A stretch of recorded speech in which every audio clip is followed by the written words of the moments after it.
सुनोगे, और गलती सुनोगे नहीं तो सुधारोगे नहीं, और सुधारोगे नहीं तो बुरे फंसोगे। पूरे जीवन भर सुधरने का मौका मिलना चाहिए हमको, क्योंकि पूरा जीवन भर हम लोग गलती करने के लिए तैयार होते हैं। और स्पेशली धनवान, बलवान, ज्ञानवान, पदवान, इनको चमचों से बच के रहना चाहिए। जिस पे धन अधिक हो, जिस पे बल अधिक हो, जिस पे पद कोई बड़ा हो, और जिसमें ज्ञान बहुत हो, या आपकी भक्ति भी अगर बढ़ रही हो तो चमचों से, अरे साहब क्या भक्ति करते हो, उनसे बच के रहना, नहीं तो गड़बड़ कर बैठोगे। रामचरितमानस में सुंदरकांड अगर आपने पढ़ा है, बड़ा स्पष्ट लिखा है, रावण के विनाश की जड़ ही ये था। सुंदरकांड का पाठ कौन कौन करते हैं? करते हो?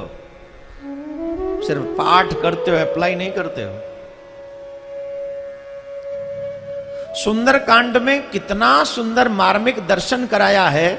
सचिव वैद्य गुरु तीन जो प्रिय बोलई भयास, राज धर्म तन तीन कर होय बेग ही नास। हमारा सचिव, सलाहकार, सेक्रेटरी बोलते हो उसको, है? सलाहकार, सचिव, सेक्रेटरी, वैद्य डॉक्टर साहब, और गुरुजी। अगर सचिव प्रिय बोलेगा तो आपको संपत्ति का नुकसान होगा, राजा हो तो सत्ता का नुकसान होगा। कई बार चमचे ऐसे होता है, अरे महाराज आपको टेंशन लेने की जरूरत नहीं, कोई है ही नहीं, विपक्ष में कोई है ही नहीं। कौन है विपक्ष में? तुम्हारे पापा जी हैं विपक्ष में, ले लो।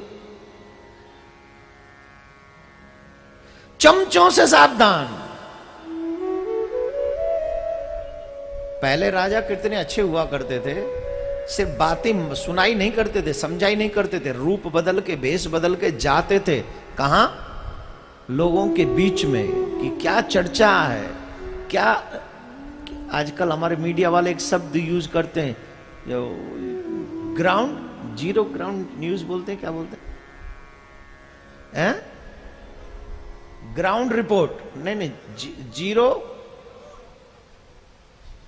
एक तो बोलोगे नहीं, रीढ़ मरवाओगे। ग्राउंड जीरो रिपोर्ट, ये हाँ, ये हम पहले बोले थे। तो ग्राउंड जीरो रिपोर्ट मतलब क्यों? क्योंकि ग्राउंड पे जाएंगे तो प्रैक्टिकल जो कंडीशन है वो हमको दिखेगी। सिर्फ एसी रूमों में बैठकर चमचों से ही सलाह लेते रहेंगे तो फिर तो जो होगा फिर देखना, राधे राधे बोलना पड़ेगा, और क्या। सलाहकार चमचे नहीं होने चाहिए, जो रियलिटी हो वो बताए। वैद्य अगर सिर्फ मीठा ही मीठा बोले, और रोगी कोई कहे महाराज मीठा खाने को मन कर रहा है और शुगर है 300, और डॉक्टर साहब से कह रहा महाराज बड़ा मीठा खाने को मन कर रहा है, वैद्य जी कह दे खा लो, क्या हुआ, एक इंजेक्शन और एक्स्ट्रा लगा दे।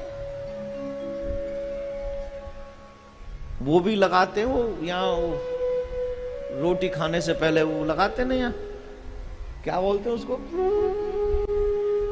इंसुलिन, हाँ लगाते वो अंदर पेट में। वो नहीं होना चाहिए। डॉक्टर साहब को रोगी जो चाहता है वैसा नहीं करना चाहिए। डॉक्टर साहब को जो रोग के लिए फायदेमंद हो, रोगी के लिए फायदेमंद हो, वही एडवाइस देनी चाहिए। अब आ जाएं गुरुजनों पे। गुरुजी अगर मीठा मीठा बोले चेले से दक्षिणा में लिफाफा पाने के लिए, तो धर्म चला जाएगा तुम्हारे जीवन से।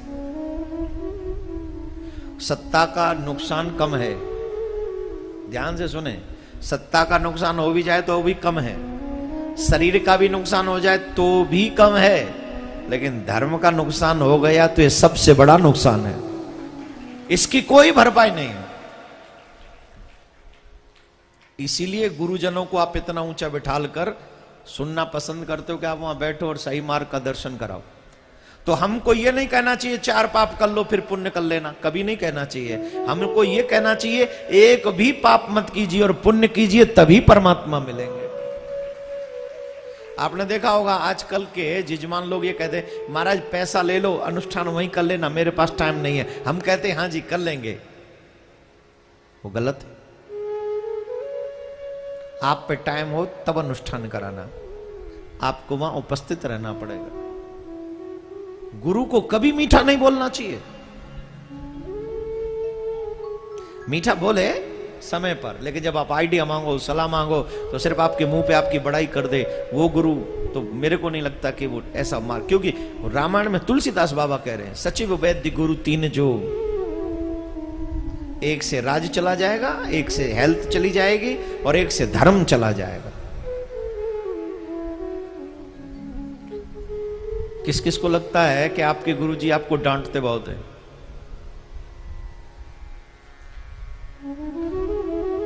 किस किस को लगता है?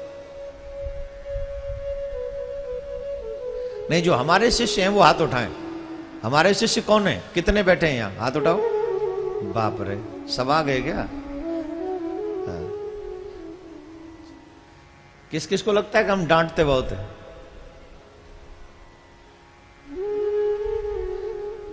आपको लगता है हम डांटते हैं? अच्छा, अगर हम डांटते हैं तो हम आगे से नहीं डांटेंगे। नहीं नहीं नहीं डांटेंगे। अब हम बड़े प्रेम से, भैया अगर तुमसे माला ना हो तो कोई बात नहीं, ये माला झोली हमको दे जाओ, हम तुम्हारी जगह माला कर लेंगे, तुम आराम से बैठ के जू घूमो। कहूं यही कहूं? पतन हो जाएगा, तुम्हारे जीवन से धर्म चला जाएगा।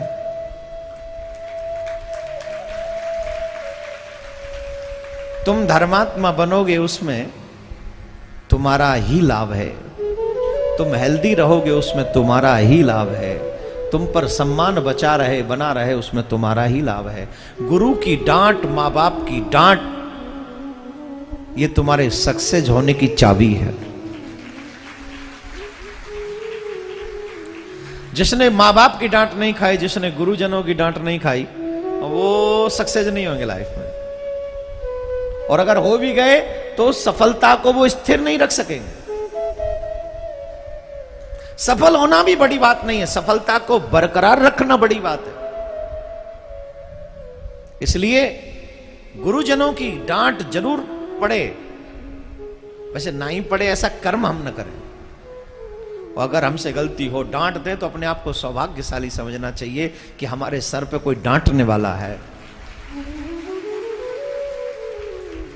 हम तो बड़े भाग्यशाली हैं, हमारे गुरुजी तो हमको खूब चकाचक डांटते हैं।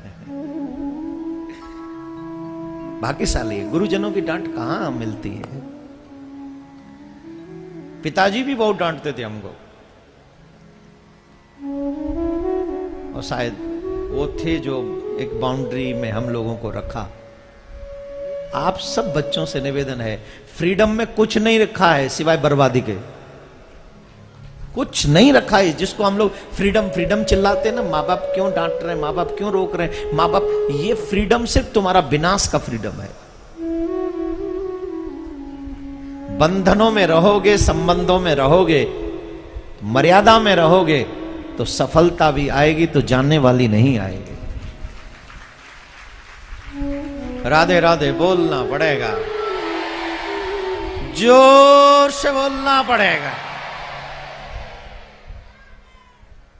कितना है तो वो पौंड्रक नकली कृष्ण शोर मचा दिया, मैं कृष्ण हूं, मैं कृष्ण हूं, मैं कृष्ण हूं। चमचे कहते थे महाराज आप में ऐसा क्या नहीं है, उसमें नहीं है बल्कि आप तो अरे हो। तो चमचों ने चढ़ा दिया, बेचारे को मरवा के ही गौन छोड़ा उसका। मरवा जब तक मर नहीं गया उसका पीछा नहीं छोड़ा। भगवान के हाथ से उसको मरवा डाला, जब जाके उसे भी बाद में पता चला होगा मैं तो नकली था, असली तो कोई और है।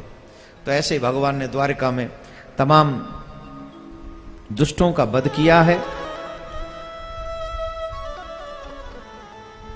पांडवों के द्वारा दिग्विजय का भी वर्णन भागवत में आता है, और उसमें एक प्रसंग भी आता है कि पांडवों के द्वारा राजसी यज्ञ किया गया, राजसी यज्ञ। और उस राजसी यज्ञ में श्री कृष्ण ने सबसे छोटी सेवा ली, सबसे छोटी सेवा। क्या है वो सेवा? सभी के चरणों को प्रक्षालन करने की, सबके चरणों को धोने की और झूठी पत्तल उठाने की। मैं एक बार फिर कहूंगा आप सबसे, जीवन में सफलता पाने के लिए और सफल होने के बाद बहुत ज्यादा जरूरी है आपके जीवन की विनम्रता, आपके जीवन में सरलता। ये ऊंट की तरह जो उठता है ना, सर जो झुकता नहीं है ना, भगवान नहीं लाके करते उसको। ये ऊपर ना रहे, ये झुके, ये विनम्र हो। जिनका सर झुकता नहीं है भगवान उन्हें लाइक नहीं करते। दुर्योधन ने भगवान से कहा था, मैं झुक नहीं सकता, मैं टूट सकता हूं पर मैं झुकूंगा नहीं। भगवान बोले, फिर चिंता मत कर, तुझे तुड़वाऊंगा ही बेटा। और क्या तुड़वाया भगवान ने? झुका नहीं दुर्योधन, लेकिन भगवान ने तुड़वाया, उसकी जांग तुड़वाई, भीम के हाथों से तुड़वाई। तुड़वाई कि नहीं? तुड़वाई कि नहीं? तुम्हें टूटना है? अगर नहीं टूटना है तो विनम्र बनो, सरल बनो। घमंडी बनने से कुछ हाथ नहीं आया है। सरल लोगों को ही ये दुनिया याद रखती है। एक हिटलर हुआ था, आज भी लोग उसे बुरा कहते हैं, अरे राम राम राम, कितना बुरा था, कितना विनाश किया उसने। तो घमंडी नहीं होना चाहिए, बिल्कुल नहीं, विनम्र हो। और जितने बड़े पद पे जाओ, जितनी ऊंचाई छूते जाओ, उतने ही विनम्र होते जाओ। और ये विनम्रता हमें सीखनी चाहिए आम के वृक्ष से। किससे? जोर से बोलो, तुम मत बोलो, आगे आगे वाले, पीछे वालों को बोलने दो। किससे जी? वो देखा है आपने, वो सर्रू, ऊंचा ही ऊंचा, ऊंचा ही ऊंचा। नारियल का पेड़ देखा? देखा? एक सरु ले लो, एक नारियल का पेड़ ले लो, एक तो उस पे कोई छांव वाव नहीं है, और नारियल के पेड़ पे नारियल लगता भी है।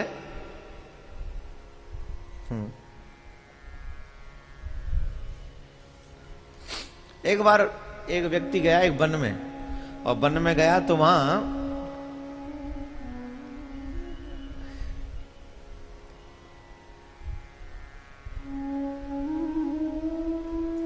कुछ फल था, नींबू था, नींबू, और नींबू था वो पेड़ पे लटका हुआ था।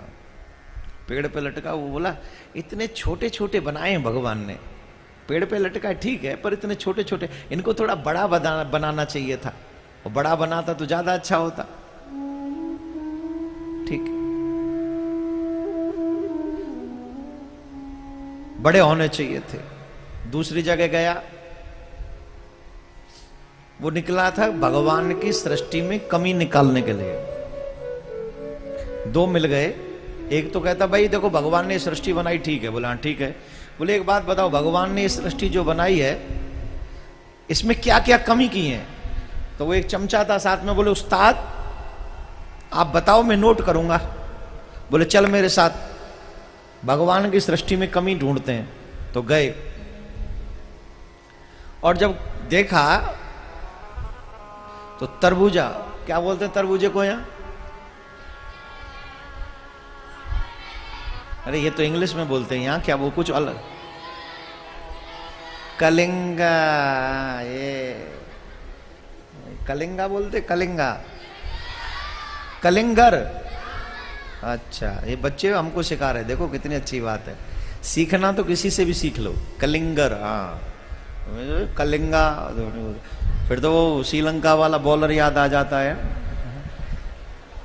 हाँ उसका नाम है ऐसे ही कुछ, कलिंग, वो आपकी मुंबई के लिए भी तो खेलता है आईपीएल में। हाँ देखा, मैं क्रिकेट में थोड़ा इंटरेस्ट है मुझे। एक्चुअली नाम तो मैं भी जानता हूँ, पर ले इसलिए नहीं रहा हूँ, खामा खा में मुझे कुछ दिया थोड़ी जो मैं उसका नाम फेमस करूँ है? ये सब टीवी पे चल रहा है अपना, आज के एक एक सेकंड कीमती है। हाँ, क्यों हम फेमस करें भाई किसी को?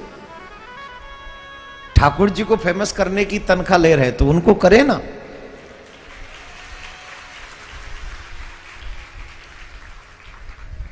तो उसने वो तरबूजा देखा, वाटरमेलन, कलिंगर, पृथ्वी पे रखा। बोले सुनो, ये भगवान की गलती देखो, नंबर 1। बोले क्या? बोले इतना बड़ा फल और जमीन पे पड़ा है, इसको तो चाहिए भगवान को कि वो थोड़ा ऊंचा रखता, जिससे सबकी पहुंच में ना हो, ठीक ठाक रहता। नंबर 1। बोले जी सर। चमचे ने सर कर दिया, लिख दिया यस। आगे बढ़े, आगे बढ़े तो एक आम का वृक्ष था, उस पे छोटे छोटे आम, पके पके आम लगे हुए थे। बोले सुनो, नंबर 2, गलती नंबर 2 भगवान की। बोले क्या? बोले इतना बड़ा फल वो जमीन पे रख दिया, इतना छोटा फल ये जो है ऊपर लटका दिया, इसको रख सकते थे नीचे, ये गलती नंबर 2।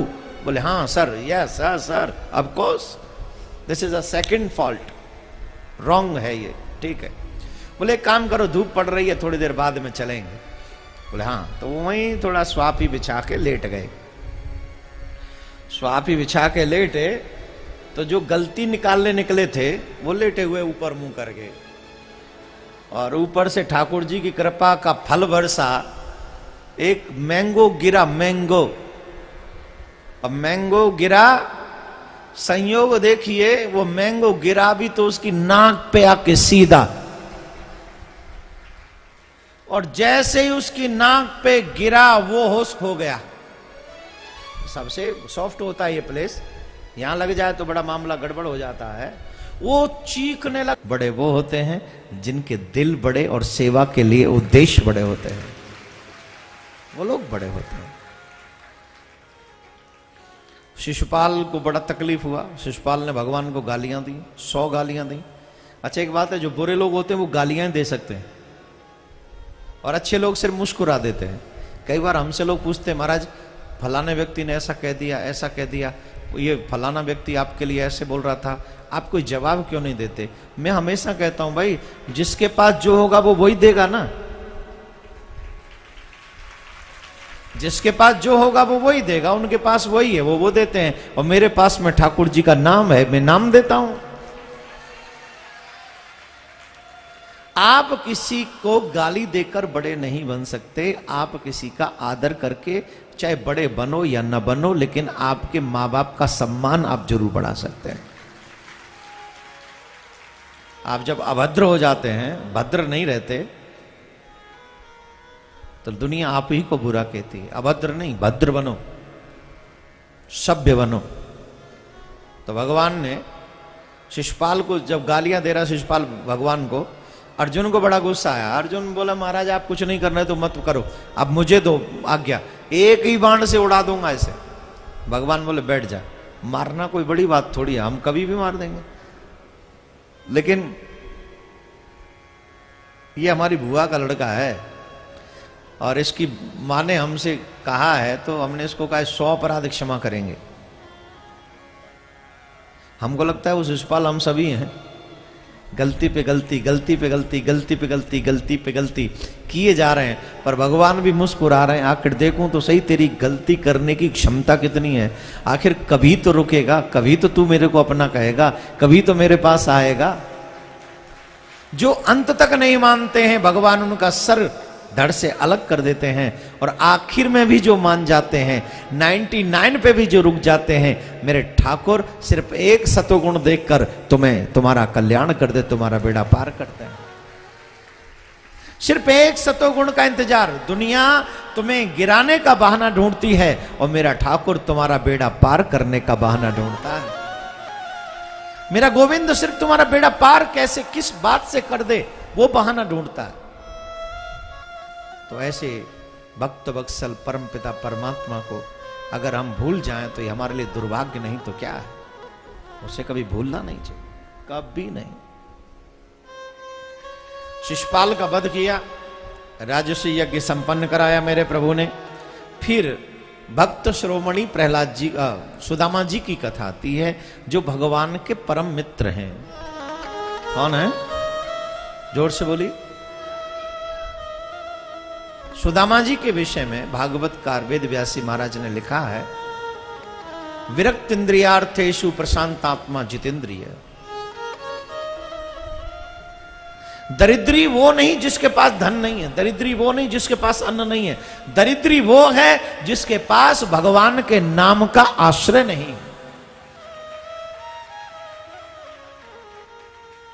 धन का होना न होना ये तो टाइम पे डिपेंड है। आज जो कंगाल है वो कल धनवान हो सकते हैं, कल जो आज धनवान है वो कल कंगाल हो सकते हैं, लेकिन जिनके पास नाम का धन का खजाना है वो कभी कंगाल नहीं हो सकते, कभी नहीं।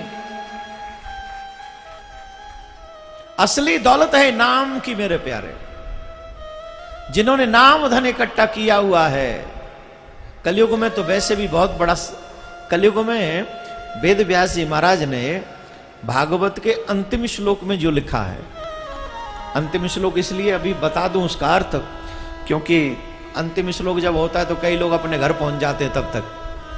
देखो पहले दिन भी नहीं आते, वो आखिरी में भी पूरा नहीं सुन पाते, तो बेचारे छूट जाते हैं उनसे। आज इतने लोग इसलिए आए हैं, और दिनों से संख्या तो हमेशा बहुत बड़ी रही है यहाँ, लेकिन आज कुछ एक्स्ट्रा लोग आए हैं, 7 दिन का लाभ ले आए। राइट, 7 दिन का लाभ मिल जाएगा आज हमको। चलो मान लो 7 दिन का लाभ आज आपको मिल जाएगा, लेकिन 7 दिन आते तो कितना लाभ मिलता?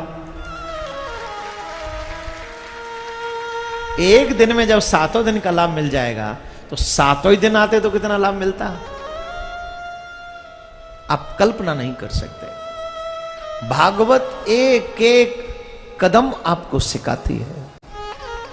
अगली बार मैं जब आऊं तो आपसे एक ही प्रार्थना है कि 7 दिन कथा सुने, ऐसा संकल्प आप लेकर रखें। कौन कौन चाहता है कि 7 दिन कथा सुने? ये वही है रोज वाले जो आज एक्स्ट्रा आए, वो हाथ नहीं उठा रहे। मुझे लगता है हमारा 7 दिन बड़ा मुश्किल हो जाता है। आप समझते हो काम कैसे छोड़े? अरे काम श्याम के सहारे छोड़ो, काम उससे बेटर हो जाएगा। तो सुदामा जी वो बड़े कृष्ण के मित्र हैं। सुदामा जी ने नहीं कहा कृष्ण से कि तुम मेरे मित्र बनो, कृष्ण ने कहा सुदामा जी से तुम मेरे मित्र बनो। एक बहुत, जब कन्हैया सांदीपन गुरु जी के यहां पढ़ने जा रहे हैं तो मार्ग में एक बालक के रोने की आवाज सुनाई पड़ती है, और जब रोने की आवाज सुनाई पड़ती है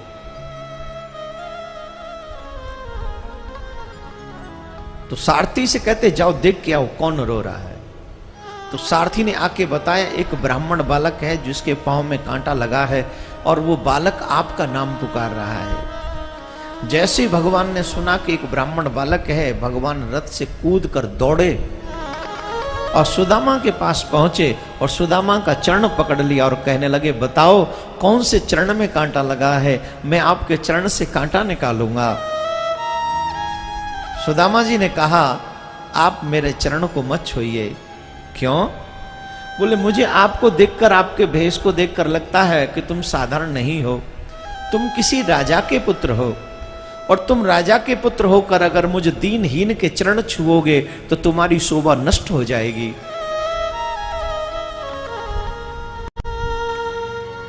श्री कृष्ण कहते हैं भैया ब्राह्मण के चरण छूने से शोभा नष्ट नहीं होती, बल्कि ब्राह्मण के चरण छूने से शोभा बढ़ जाती है।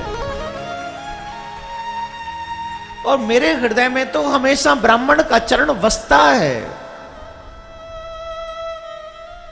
एक बार ऋषियों में चर्चा हुई कौन सा देवता बड़ा है, सावधानी पूर्वक सुने। ऋषियों में चर्चा हुई कि तीनों देवों में कौन सा देवता बड़ा है। तो भृगु ऋषि परीक्षा करने के लिए गए कि कौन बड़ा है। ये परीक्षा लेने के लिए गए कौन बड़ा है। ब्रह्मा जी को जाके कुछ कह दिया तो ब्रह्मा जी को क्रोध आ गया, भृगु ऋषि आ गए वहां से। कैलाश पर्वत पे गए तो शंकर भगवान ने भी कुछ कह दिया, वहां से आ गए। लेकिन क्षीर सागर में पहुंच गए तो भृगु जी ने हद ही कर दी। लक्ष्मी जी चरण दबा रही थी, नारायण भगवान से सैया पर शयन कर रहे थे। भृगु जी ने जाके सीधे भगवान के वक्षस्थल पर चरण का प्रहार किया। यहां आराम से लेटे हुए हो, और तुरंत भगवान खड़े हुए और चरण पकड़ के क्षमा याचना करने लगे और उनको चरणों में प्रणाम करके कहने लगे, मेरा हृदय कठोर है, आपके चरण कोमल हैं, कहीं आपको चोट तो नहीं आई। अच्छा, तुम्हें कोई ऋषि आके चरण ऐसे मार दे तो क्या करोगे? थिंक फॉर अ व्हाइल, क्या करोगे? क्योंकि हम भगवान नहीं हैं, हम उतने सेंसिल नहीं हैं। जो रिएक्ट करे असाधारण बातों पर भी, वो मान नहीं हो सकता। जो सहता है वही रहता है, जो सहता है वो रहता है। जो सह नहीं सकता वो रह नहीं सकता।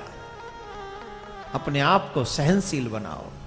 समाज में रहना हो, घर में रहना हो, धर्म में रहना हो, सब कुछ सहकर रहो, छोड़ो मत। छोड़ना तो आसान है, विद इन सेकेंड। छोड़ने में टाइम नहीं लगता, जोड़ने में टाइम लगता है, रहने में टाइम लगता है। तो मेरे प्यारे, तब से भृगु जी के चरण चिन्ह नारायण के वक्षस्थल पर विराजमान है। वो चिन्ह जो है या हृदय में बसे है।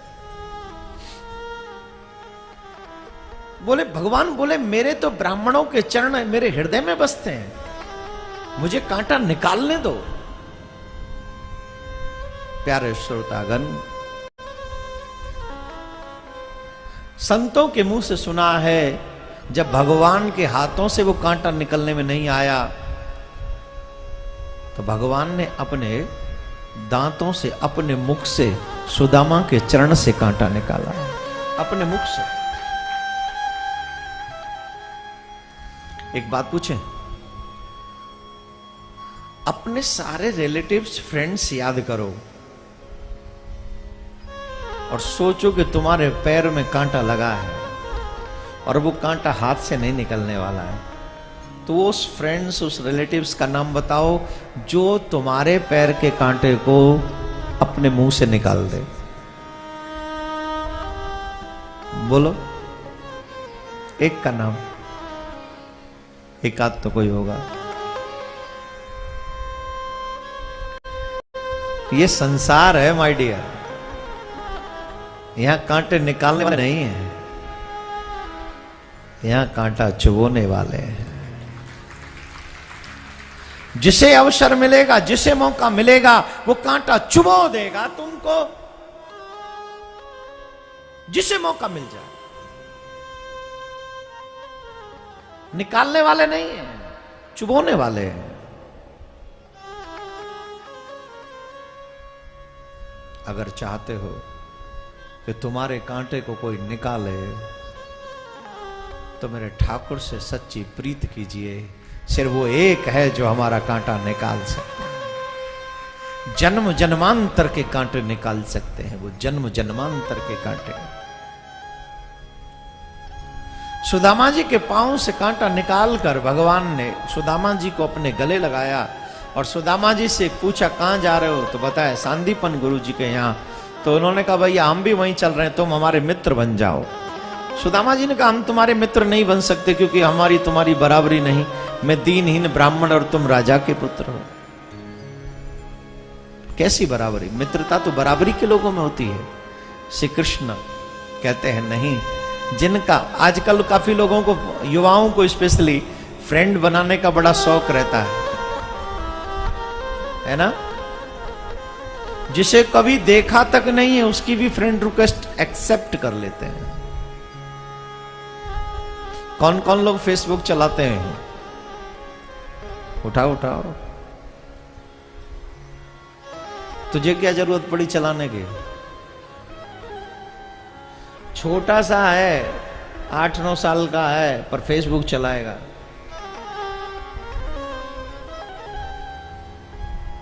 सब रिश्तेदार फ्रेंड है उसमें, कोई बाहर का तो नहीं है। यहां झूठ बोलेगा तो नरक में जाएगा।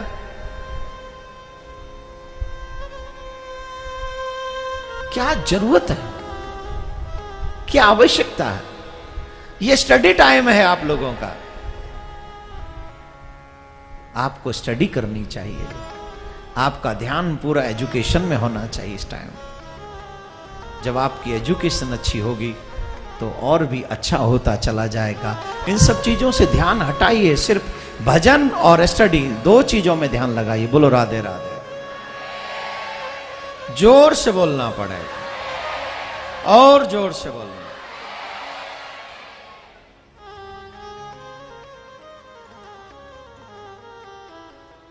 मित्रता, आजकल हम लोग किसी पे भरोसा नहीं कर सकते। जैसा समय है, जैसा माहौल है, आपको मालूम है। इसलिए अगर मित्र बनाने का इतना ही मन हो तो अपने माँ बाप को, अपने भाई बहन को और अपने ठाकुर को ही मित्र बनाना चाहिए। मित्र बनना है तो गोविंद से अच्छा मित्र और कौन हो सकता है? एकदम सेफ हो आप उसके पास, उसके चरणों में, उन्हीं को अपना मित्र बनाओ।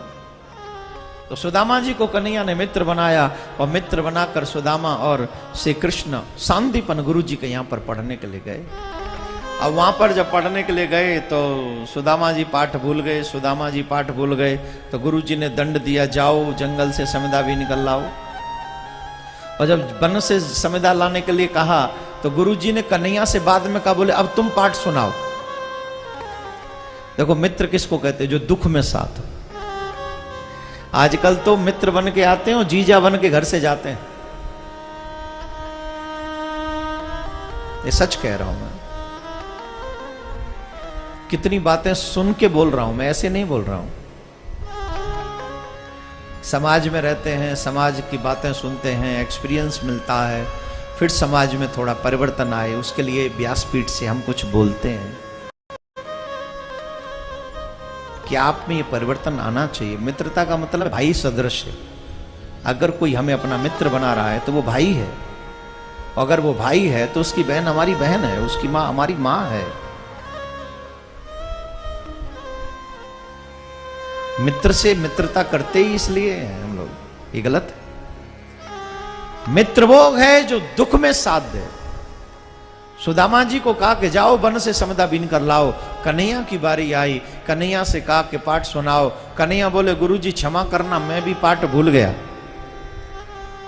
गुरुजी समझ गए जिसके एक श्वास लेने से 4 वेद प्रकट होते हों, कितने गजब की बात है कि वो पाठ भूल गया। एक श्वास लेने से जिसके 4 वेद प्रकट होते हों, ये पढ़ने आया यही गजब, ऊपर से पाठ भूल गया और भी गजब। ये कैसे संभव है? पर गलती बराबर है तो दंड भी बराबर है। ऐसा नहीं कि भगवान है तो इनको दंड नहीं मिलेगा, ये राजा के पुत्र हैं तो दंड बराबर दिया। जाओ जंगल से वन से समिधा बीन कर लाओ। और समिधा बीनने के लिए दोनों भाई गए। और जब समिधा बीनने के लिए गए, सुदामा जी को कन्हैया ने बैठाल दिया और खुद समिधा बीनने के लिए गए। याद रखे मेरे भाई बहन, कभी खाली ना बैठें। खाली दिमाग किसका होता है? जोर से बोलो। जितनी भी हमने गलत चीजें की हैं वो खाली समय में की। इसलिए कभी खाली मत रखो। जब कोई काम ना हो करने वाला, तब अपने ठाकुर के नाम का ही स्मरण करते रहो। अपने दिमाग को खाली मत छोड़ो, बिल्कुल भी मत छोड़ो। कन्हैया तो चले गए समिधा बीनने के लिए। ये करें, अब क्या करें? उन्हें भूख लगी तो पहले तो अपने बटके चना खाए। अब एक मुट्ठी चने से किसी की क्षुधा शांत होगी? ये संभव है? नहीं हुई। तो सोचा कृष्ण तो राजा है, राजकुमार है, और राजकुमार होके सूखे चना थोड़ी खाएगा, और सूखे चना नहीं खाएगा तो ये बेकार जाएंगे। और बेकार क्यों जाएं, जब मुझे भूख लग रही तो मुझे ही खा लेना चाहिए। और सुदामा जी ने कन्हैया के बट के चना खा लिए। फिर बता रहा हूं, जीवन में ये गलती कभी मत करना, किसी का हक मत खाना। अगर किसी का हक खाया है तो दरिद्री बनना पड़ेगा। किसी का भी हक, भाई का छोड़ो, पड़ोसी का भी मत खाओ। आजकल तो हमेशा दूसरे के ही धन पे नजरें गड़ी रहती हैं हमारे, दूसरे के ही धन पे। और आजकल तो भाई भाई का खाया जा रहा है। भाई भाई छोड़ो, माँ बाप का खाया जा रहा है बेटा। उनका अपना नाम करा के उनको घर से निकाल देता है। बहुत बड़े बिजनेसमैन की स्टोरी अभी एक टीवी चैनल पे आई थी, मैं नाम नहीं लूंगा उनका। बेटे को सब दे दिया और बेटे ने उसको घर से ही निकाल दिया। बच्चों से एक प्रार्थना, माँ बाप को भगवान समझो, और बड़ों से एक प्रार्थना, सब दे दो पर कुछ बचा के रखो अपने बुढ़ापे के लिए। इतना जरूर बचा के रखो कि तुम्हें तुम्हारे बच्चों के आगे हाथ न फैलाना पड़े, क्योंकि तुम बच्चों पे भार तब बनते हो जब तुम कहते हो कि मेरी दवा के लिए पैसा दो, मेरे कपड़े के लिए पैसा दो, मेरे इसके लिए। तो उनको लगता है कि अपना पेट भरें, किस बुढ़े की सेवा करें। तो जितने भी बुजुर्ग यहां बैठे हैं, निश्चित अपने बच्चों को जो देना है दे दीजिए, लेकिन अपना खर्च हम कर सकें इतना जरूर बचा के रखना। सब मत देना, सारा मत देना। आप लोग कहेंगे हमारा बेटा तो श्रवण कुमार है, हम कैसे ना दे महाराज। दे के देख ले फिर आना बोले पहले तो श्रवण कुमार लगता था, अब तो रावण का ही वंशज लग रहा है। और कितनी तो बहू प्लानिंग करती हैं, जब तक मिल न जाए मम्मी चाय लेंगी, मम्मी हलवा लेंगी, मम्मी। और बहू अगर 2-3 हो तो और भी स्यापा, 2-3 हो तो और गड़बड़ होती है। उसमें रोज कहती है मम्मी तो उनको ही देखती है, छोटी पे ही ध्यान रहती है, बड़ी पे ध्यान रहती है। मम्मी का किसी पे ध्यान नहीं है, मम्मी का तो भगवान में ध्यान है। ध्यान रखो। आप सबसे मेरी प्रार्थना है, बच्चों से निवेदन, सिर्फ संपत्ति के लिए सेवा मत कीजिए, और बड़ों से निवेदन, सब दे दीजिए लेकिन अपने लायक बचा के रखिए। न उन पे भार, न तुम पे भार। इतनी समझदारी आप जरूर रखें। तो सबसे बड़ी बात है कि दूसरे का हक नहीं खाएं, बिल्कुल भी नहीं खाएं। दूसरे का हक खाएंगे तो दरिद्री हो जाएंगे। सुदामा जी महाराज ने कृष्ण के बट के चना खा लिए, जो कि ठीक नहीं था, बिल्कुल भी ठीक नहीं था। फिर समय आया, उनका विवाह हुआ, और विवाह जब हुआ तो छोटे छोटे बच्चे हुए। घर की स्थिति ये हो गई कि अब अन्न का एक दाना भी नहीं है, भिक्षा मांगने जाते हैं तो लोग देते नहीं। भगवान श्री कृष्ण को दया आई, ब्राह्मण का भेष बना कर आए, और उन्होंने सुदामा जी की पत्नी सुशीला को समझाया कि अपने पति को उनके मित्र के पास भेजो। तो सुशीला जी ने बहुत प्रयास किया, बहुत मेहनत की। वो व्यक्ति धन्य है जो हमें भगवान के पास ले जाने की और भेजने की बात करता है। बहुत से लोग कहते हैं महाराज हम किसको अपना समझे। बहुत से लोग मुझसे पूछते हैं हम अपना किसको समझे। जो आपको भगवान के पास भेजने की और साथ में ले चलने की बात करता हो, उसे अपना जरूर समझना।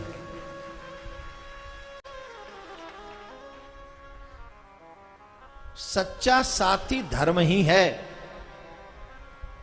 इसलिए धर्म के साथ अपना जीवन व्यतीत करें। वो लोग अपने हैं जो सत्संग में जाने की और ले जाने की बात करते हैं। यहां भी आप सब अपनी अपनी मर्जी से नहीं आए होंगे, कई लोग होंगे जिन्होंने आपको बताया होगा, उनके कहने से आए हैं। उन्हीं को देवदूत समझ के प्रणाम करना कि हम कितने भाग्यशाली हैं, इनके कहने से हम यहां पहुंचे। कितना अच्छा हमारा मित्र है या रिश्तेदार है या जो भी आपके हों, बोलो राधे राधे। तो मेरे बंधु,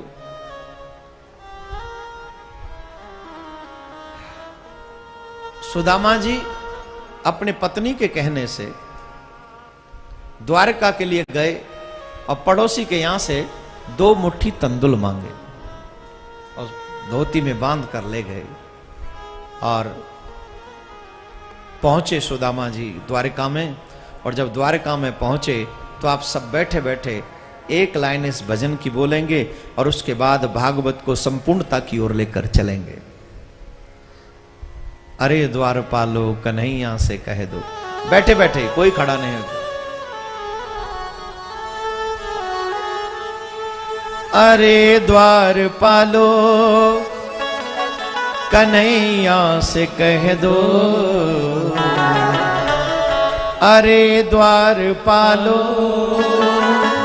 कन्हैया से कह दो,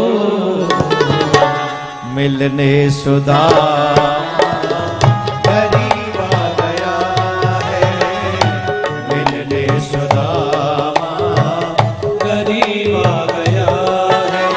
ओ भटकता भटकता न जाने कहां से, भटकता भटकता न जाने कहां से, तुम्हारे महल के करीब आ गया है, तुम्हारे महल के करीब आ गया है। ओ अरे द्वारपालो कन्हैया से कह दो, मिलने सुदामा करीब आ गया है, मिलने सुदामा करीब आ गया है।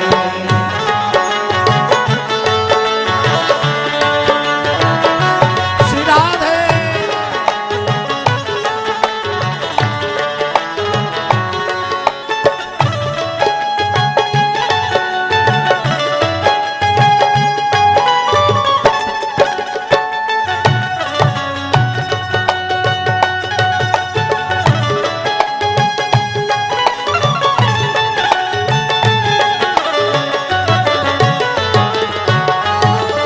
न सर पे है पगड़ी न तन पे है जामा, बता दो कन्हैया को नाम है सुदामा, बता दो कन्हैया को नाम है सुदामा।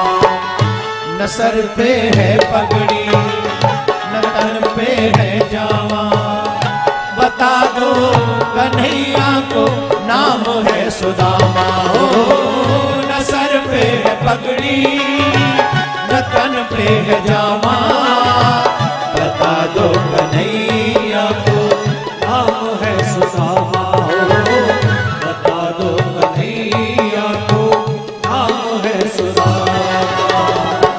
एक बार मोहन से जा कर के कह दो, तुम्हारा सखा बद नसीब आ गया है, तुम्हारा सखा बद नसीब आ गया है। ओ अरे द्वारपालो कन्हैया से कह दो, अरे द्वारपालो कन्हैया से कह दो, मिलने सुदामा करीब आ गया है, मिलने सुदामा करीब आ गया है।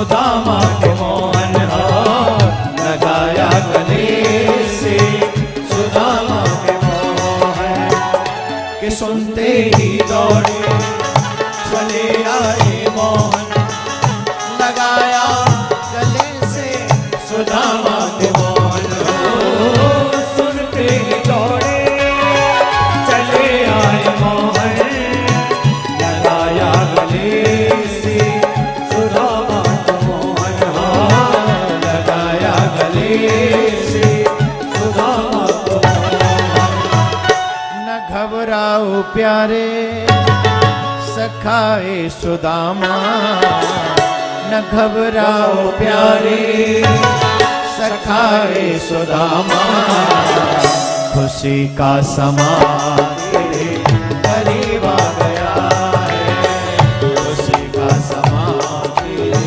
करीब आ गया है अरे द्वार पालो कन्हैया से कह दो अरे द्वार पालो कन्हैया से कह दो मिलने सुदामा करीब आ गया है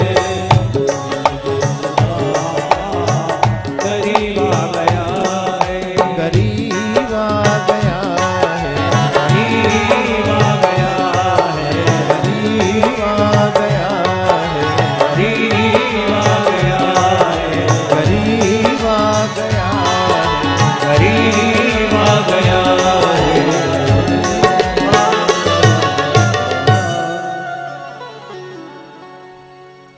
एक बार जोर से बोलना पड़ेगा। एक बार पुनः बता दूं मैं आप सभी को, भगवान की ये कथा आज पूरी होगी, भागवत कथा, लेकिन ये उत्सव कल पूरा होगा। कौन कौन चाहता है भगवान का राम मंदिर बनना चाहिए अयोध्या में? सब चाहते हैं। कौन कौन सनातन धर्म में पैदा होने का कर्ज अदा करना चाहते हैं? कल 1 से 1:30 बजे आप यहां पहुंचे, 2 बजे से कथा होगी, उसमें राम मंदिर क्यों बनना चाहिए ये सब बताएंगे। राम का ऐसा क्या प्रभाव है जिसके लिए राम मंदिर बने वो बताएंगे। और फिर 4:30-5 बजे करीब पैदल पद यात्रा 1-1.25 किलोमीटर 1.5 किलोमीटर जो भी होगी वो होगी। और हम इसके माध्यम से देश की सभी राजनीतिक पार्टियों को और सुप्रीम कोर्ट को ये निवेदन करना चाहते हैं कि अब हम सब का सब्र टूट रहा है, अब आप राम मंदिर निर्माण करिए। सनातन धर्म के चाहने वालों को, राम के चाहने वालों को आप राम मंदिर बनाकर दीजिए। कौन कौन चाहता है ये हो?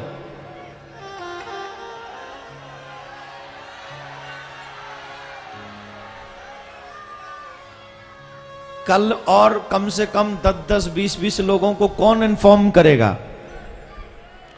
आप सबसे निवेदन है, कल महाराष्ट्र से इतना बड़ा मैसेज जाना चाहिए।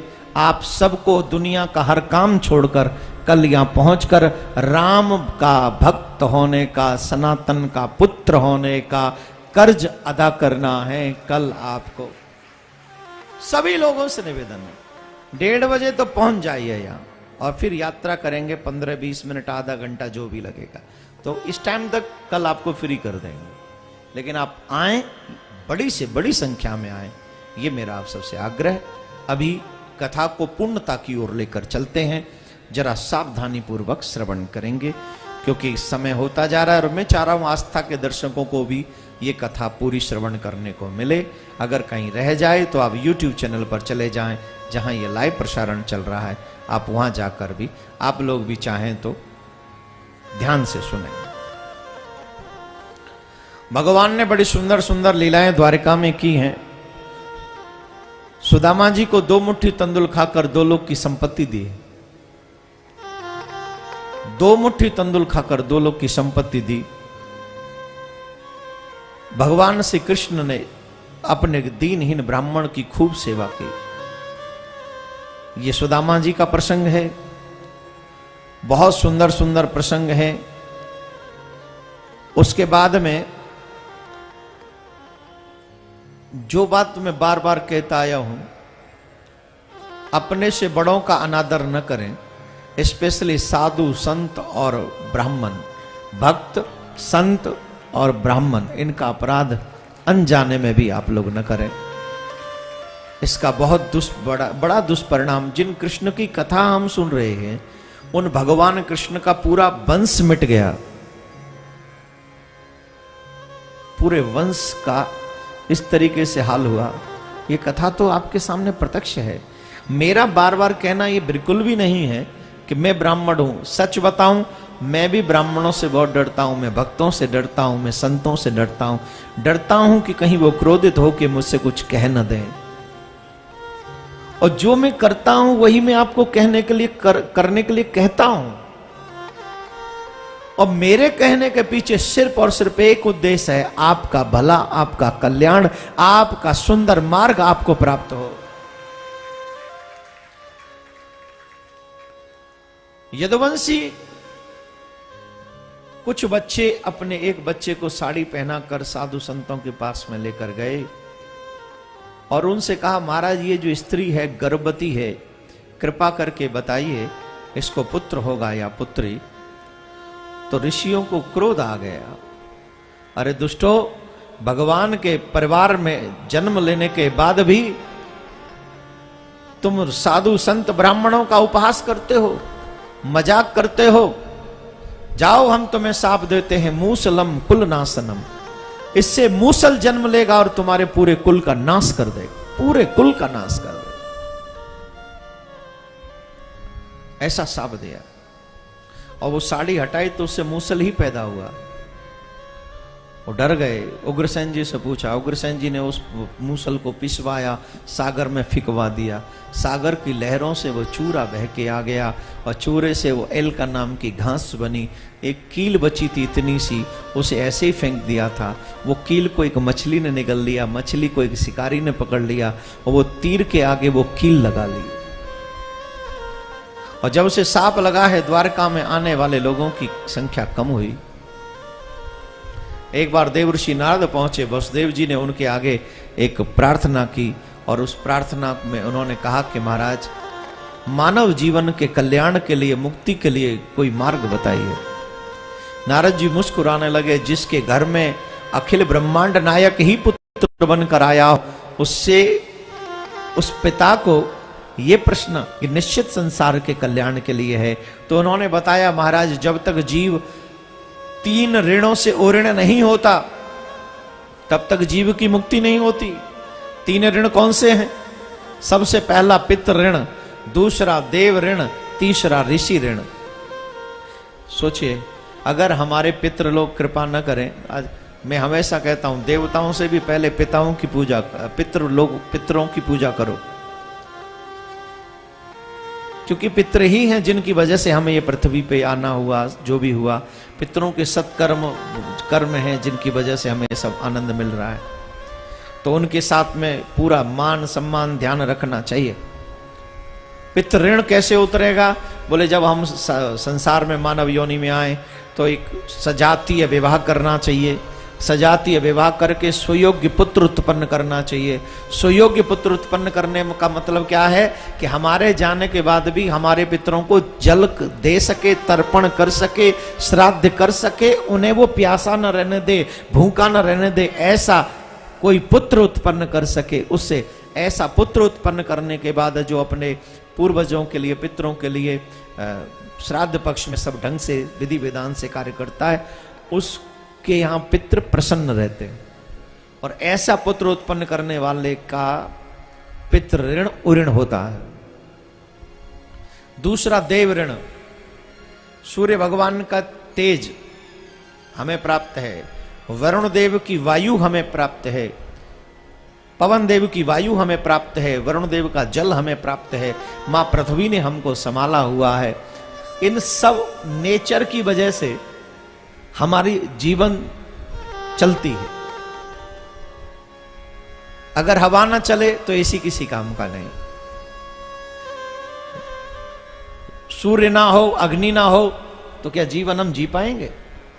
लेकिन ये हमसे कोई टैक्स नहीं मांगते, कोई टैक्स नहीं, नित्य निरंतर हमें जीवन प्रदान करते हैं वो।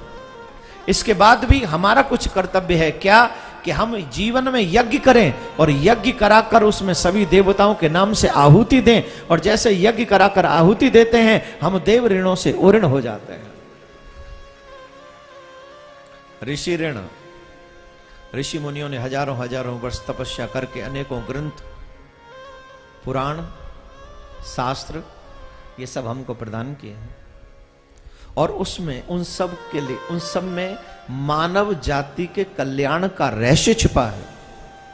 ये भागवत भी तो ऋषि ने हमको दी है, वेद व्यास ऋषि ने हमारे कल्याण का मार्ग इस भागवत में दिया।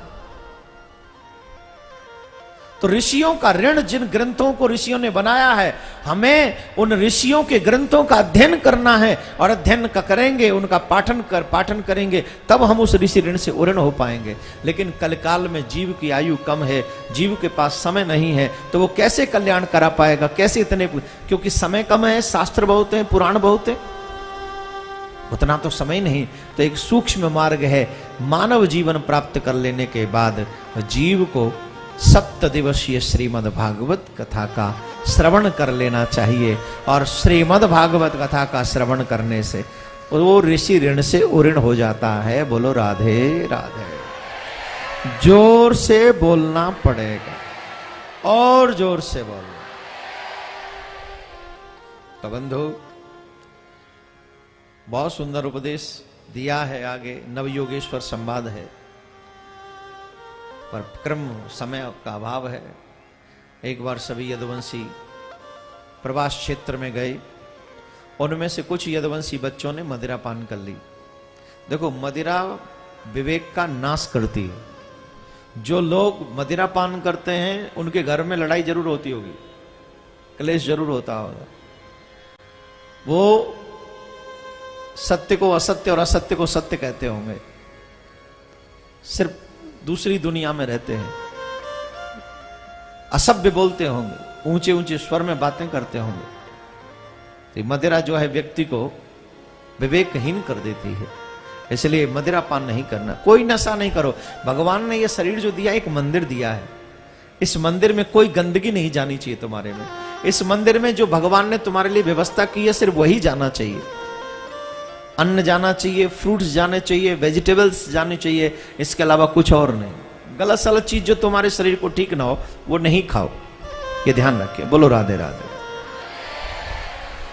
तो एक दो लोग मदिरा पी के आ गए, उल्टा सीधा बोलने लगे, तो सभी यदुवंशी वो घास उखाड़ उखाड़ कर एक दूसरे पर मारने लगे, और इस तरीके से सभी यदुवंशी आपस में लड़कर एक दूसरे को घास से ही वो घास तलवार का काम करने लगी। तो बलराम जी महाराज जब रोकने गए तो कन्हैया ने कहा, भैया अब नहीं, क्योंकि समय आ गया है, लीला संपन्न हो गई, ऋषियों का साफ असर कर रहा है, इन्हें कोई बचा नहीं सकता, चलो अब आप भी पधारो। तो भगवान बलराम जी महाराज भी शेष स्वरूप धारण करके पाताल में प्रविष्ट करते होते हैं। बोले बलराम जी महाराज की। और कन्हैया एक वृक्ष के नीचे जाकर बैठ गए, अपने एक चरण के ऊपर दूसरा चरण रखकर। उनके चरण की जो आकृति थी वो मृग जैसी थी, मृग के मुख जैसी थी। तो दूर से बहेलिया ने समझा वहां कोई मृग बैठा हुआ है। मृग समझ के उसने तीर चला दिया, और वो सीधा भगवान के चरण में जाके लगा। और जब भगवान के चरण में जाके वो तीर लगा तो भगवान भी जाने की तैयारी करने लगे। तो जब भगवान जाने की तैयारी करने लगे तो वहां उद्धव आ गए, और उद्धव ने बहुत सुंदर सुंदर उपदेश प्रश्न किए, और भगवान ने सभी का उत्तर दिया। भगवान ने बताया कि कलयुग 4,32,000 वर्ष का है, 4 चरणों में जिसे बांटा गया है, और 4 चरणों में हर एक चरण इसका 1,08,000 वर्ष का है। प्रथम चरण में जीव की आयु 100 वर्ष है, दूसरे में 50, तीसरे में 25 और चौथे में 12.5। घोर कलयुग होगा जब 9 वर्ष का बच्चा दादा और नाना बन जाएगा, जहां पर कोई स्थिति नहीं बचेगी, कोई माँ, कोई पिता, कोई भाई, कोई बंधु, कुछ नहीं होगा। सिर्फ भोगों में व्यक्ति लिप्त हो जाएगा, सिर्फ भोग ही उसके लिए सर्वश्रेष्ठ हो जाएगा, और उस भोग के भोगने के चक्कर में जीव अपने नरकगामी हो जाएगा, और सिर्फ नरक में चलता चला जाएगा। हर संबंध समाप्त हो जाएगा, कुछ शेष बचेगा ही नहीं। जीव की हाइट चने के पेड़ के नीचे बैठ के छांव लिया करेगा। भुखमरी एक रोटी के टुकड़े के पीछे जान ले लेगा और दे देगा। ये स्थिति भुखमरी की हो जाएगी। घोर कलयुग आ जाएगा पृथ्वी पर। तब कल की भगवान अवतार लेंगे और इन सब जीवों का उद्धार करेंगे। क्या करना चाहिए? बोले ब्राह्मण को ज्ञान के द्वारा, क्षत्रिय को बल के द्वारा, वैश्य को धन के द्वारा और शूद्र को अपने तन से अपने धर्म की रक्षा करनी चाहिए। चारों वर्णों को मिलकर सिर्फ धर्म की रक्षा जब तक कर सके करनी चाहिए, क्योंकि जब तक धर्म की रक्षा होती रहेगी तब तक ये देश और तब तक हमारा परिवार सुरक्षित रहेगा। धर्मो रक्षति रक्षिता। धर्म की रक्षा से ही जीव का कल्याण होगा और धर्म की रक्षा से ही आने वाली पीढ़ियां भी तर सकेंगी। बोलो राधे राधे। जोर से बोलना पड़ेगा। प्रभु धर्मम किम शरणम गता। जब आप इस पृथ्वी को छोड़कर जाएंगे तो ये धर्म किसकी शरण में जाएगा? भगवान कहते हैं मैं कभी पृथ्वी छोड़ के नहीं जाऊंगा। एक बार पृथ्वी पर आने के बाद मैं पृथ्वी छोड़कर जाता नहीं हूं।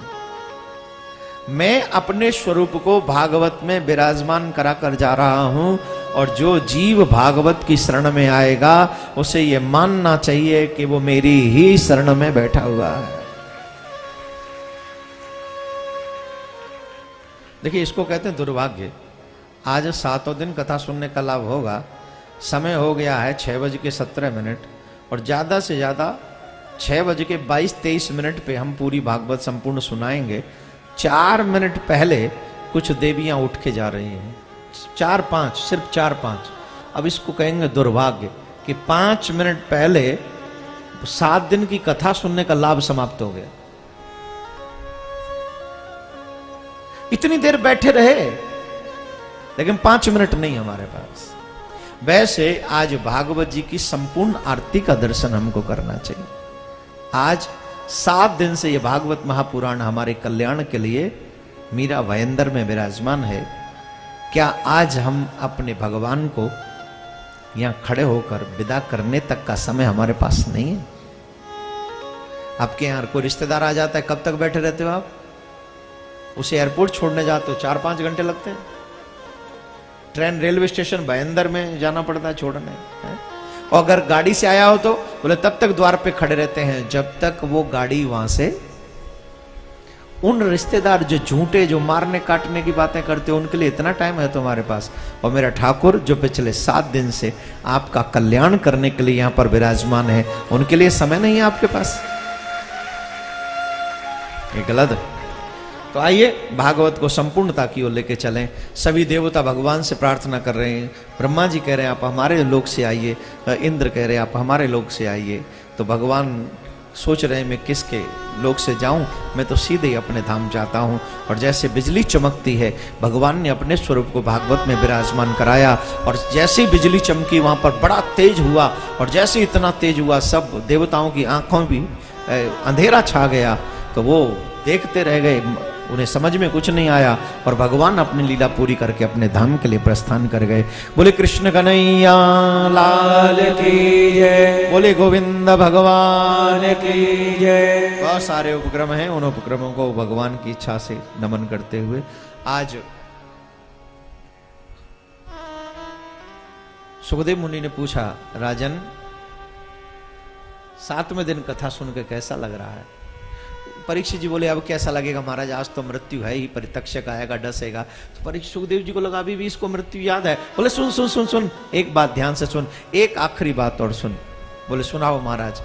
बोले कि एक राजा था, एक जंगल में गया, जंगल में भयंकर बारिश हो रही थी और वो ढूंढ रहा था, अकेला था, उसके आसपास कोई था नहीं, वो भटक गया था, अंधेरा हो गया था, बारिश हो रही थी। वो सोच रहा था कि कहीं छांव मिल जाए सर ढकने के लिए तो वो वहां जाके छुप जाए। तो वहां एक जंगल में एक छोटी सी झोंपड़ी थी, बहुत छोटी झोंपड़ी थी, एक ही व्यक्ति उसमें रह सकता था, इतनी छोटी झोंपड़ी थी, लेकिन उसमें बहुत बड़ी गंदी स्मेल आ रही थी। फिर भी राजा अपने मुंह पे कपड़ा रख के, वस्त्र रख के वहां गया और वस्त्र रख के गया। दरवाजा खटखटाया, उसने कहा महाराज दरवाजा खोलिए, कौन है? बोले मैं जो भी हूं, मैं बाहर नहीं आऊंगा। बोले महाराज बारिश हो रही है और मैं चाहता हूं कि अपना सर छिपा सकूं। बोले नहीं नहीं, ऐसा नहीं हो सकता, क्योंकि जो लोग यहां आते हैं वो बाहर जाते ही नहीं है। अरे ऐसा मत कीजिए, मैं चला जाऊंगा, इतनी स्मेल आ रही है, यहां रुकेगा कौन? वो तो अगर बारिश ना होती तो मैं बाहर ही रहता। बोले नहीं नहीं नहीं नहीं नहीं, लोग कहते तो हैं पर निकल के नहीं जाते। बोले मैं वादा करता हूं सुबह होते ही निकल जाऊंगा यहां से। बोले ठीक है। वो व्यक्ति बाहर आ गए, राजा अंदर चले गए। अंदर जाकर देखा बड़ा गंध था, मल मूत्र पीव और सब बड़ा गंध था, बड़ी गंदी स्मेल आ रही थी।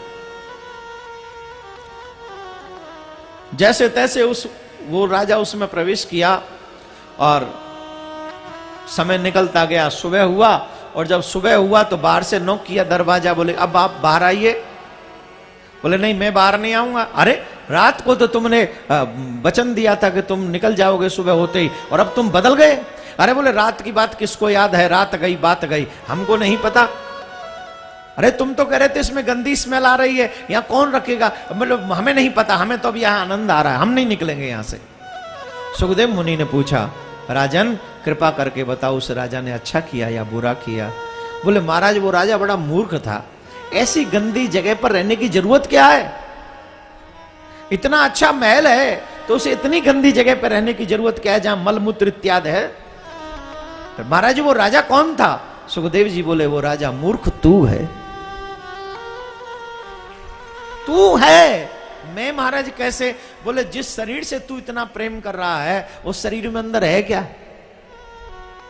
अभी तो बाहर का सिर्फ बॉडी स्ट्रक्चर देख के फेशियल करा करू के देखते था, ब्यूटीफुल लगता है। अंदर झांको जरा, नाक में क्या है, कान में क्या है, मुंह में क्या है, पेट में क्या है?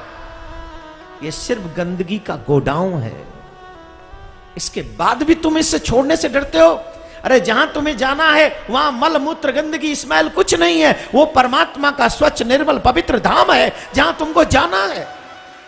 तुम रोते हो इसके लिए। राजा चरणों में लेट गया, मेरे गुरुदेव आपने मेरी दृष्टि खोल दी, मुझे कोई मार नहीं सकता। ये फिर ज्ञान हुआ और फिर राजा ने तिलक किया सुखदेव मुनि जी को और द्रव्य दक्षिणा देकर उनको विदा किया। आइए हम और आप भी 7 दिन की श्रीमद् भागवत कथा श्रवण करेंगे श्रवण। सर ढक लें, सभी लोग सर ढक लेंगे पीछे तक। अब जो भाई साहब आप लोग जो खड़े हैं साइड में, अब क्या करेंगे आप बोलो? कहां बैठेंगे? क्योंकि जो खड़े हैं उन्हें तो लाभ नहीं मिलने वाला है, बैठेंगे उन्हें 7 दिन का लाभ प्राप्त हो जाएगा। अब तो एक काम करो, जहां हो वहीं बैठ जाओ। दिखोगे नहीं टीवी पे, कोई बात नहीं, लेकिन हम देख लेंगे और हमसे भी बच गए तो कन्हैया देख लेंगे। बैठ जाओ, जहां हो वहीं बैठ जाओ, सर ढक लो। और हम संपूर्ण भागवत कथा कह रहे हैं, संपूर्ण भागवत का लाभ अभी हमको मिलेगा, लेकिन इसके बाद भी हमको जाना नहीं है क्योंकि आज महाआरती का दर्शन हमको करना है। भागवत का प्रथम श्लोक मेरे साथ उच्चारण करेंगे। सच्चिदानंद रूपाय सच्चिदानंद रूपाय विश्वोत्पत्त्यादि हेतवे विश्वोत्पत्त्यादि हेतवे तापत्रय विनाशाय श्री कृष्णाय वयं नुमः। श्री कृष्णाय वयं नुमः। सर्वेश्वर सच्चिदानंद घन सच्चिदानंद के चरणों में कोटि कोटि नमन है। भागवत के प्रथम स्कंद में प्रश्नों के साथ 24 अवतारों का वर्णन है, 19 अध्याय हैं। द्वितीय स्कंद में 10 इसका द्वितीय सद्यो मुक्ति क्रम मुक्ति का वर्णन है। द्वितीय स्कंद में 10 अध्याय हैं। तृतीय स्कंद में 33 सर्ग सृष्टि का वर्णन है। चतुर्थ स्कंद में 31 अध्याय हैं जिसमें चारों धर्मों का वर्णन है। पंचम स्कंद में 26 अध्याय हैं। पंचम स्कंद में स्थान शक्ति लीला का वर्णन है। षष्ठम स्कंद में 19 अध्याय हैं, इसमें पोषण लीला का वर्णन है। सप्तम स्कंद में 15 अध्याय हैं जिसमें ऊती लीला का वर्णन है। अष्टम स्कंद में 24 अध्याय हैं जिसमें मनवंतरों का वर्णन है। नवम स्कंद में 24 अध्याय हैं जिसमें ईशान लीला का वर्णन है। दसम स्कंद में 90 अध्याय हैं जिसमें भगवान की जन्म से लेकर द्वारिका तक की लीलाओं का वर्णन है। एकादश स्कंद में मुक्ति लीला का वर्णन है, 31 अध्याय। द्वादश स्कंद में 13 अध्याय जिसमें आश्रय लीला का वर्णन है। इस तरीके से भागवत में 12 स्कंद, 335 अध्याय और 18,000 श्लोक हैं। इति संपूर्ण श्रीमद् भागवतः। दोनों हाथ जोड़ें, भागवत का अंतिम श्लोक।